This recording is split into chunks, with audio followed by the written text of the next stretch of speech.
So we can continue to work on this. We got rid of the label, the placeholders, and let's go ahead and add the links to the chapters. So we'll just go up here, find the chapter. We want chapter 1.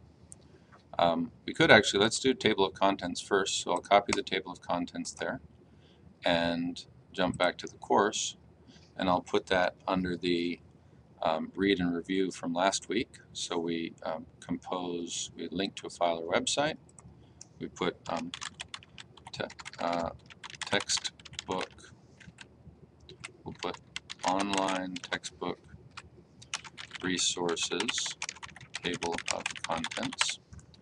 I've got this in memory. I paste it. I copy the other one. Control C, Control V. Open it up in a new window. I don't care about these other options, and I'll go ahead and save and display. This is how it would look if they clicked it. No, maybe not. We'll go back and that. Sometimes the save and display doesn't work so well. So that's now here. I move it up under read and review these resources, and I'll indent it under that. Okay. So now I'm going to do the same thing for chapter 1.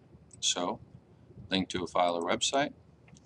I'll put online textbook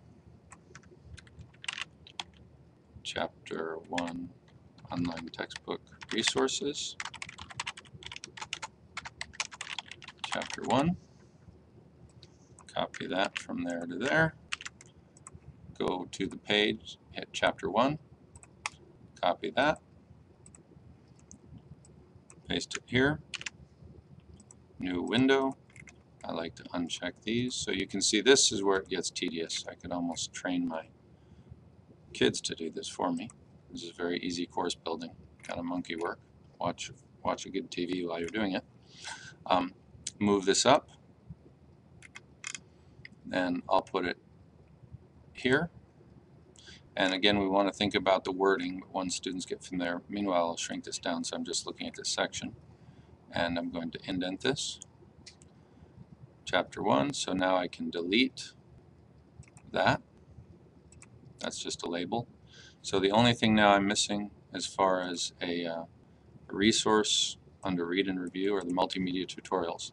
In addition, in this particular case, each chapter has a bunch of stuff. So we've got objectives, online study guide, key terms, so on and so forth. So I have to decide how I want to incorporate these. At the moment, I'm going to take the simple approach, which is just to leave them on their website.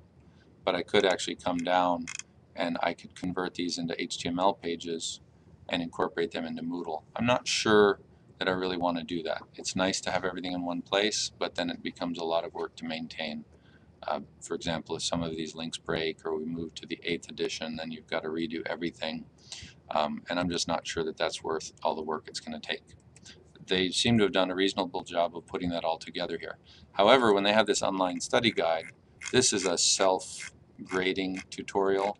They can have it emailed to me. I don't really want a bunch of emails from it, but it's nice to have. So I could actually, for example, we'll call this the online study guide for chapter 1.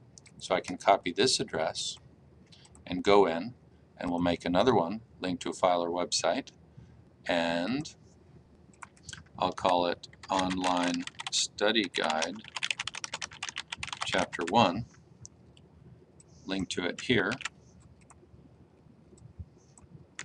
But then the problem is I have to decide how I want them to do it, because this is just a link, but I may want them to actually turn it in as a forum post. Though there's a lot of different ways to turn it in. I don't particularly want to get emails from them. So even though I'm linking to it this way, I think that what I will probably end up doing is creating a forum or an assignment where they simply give me a picture of the grades. So you can see if I went in here and I answered a couple questions, 1, 2, 3, and then I go to the very bottom and I submit answers for grading. You see it gives me a score. So I could actually have them give me this summary of results, and then I could convert that into a score. So they could take it as many times as they want. So that's probably what I'll end up doing. And that's another tutorial.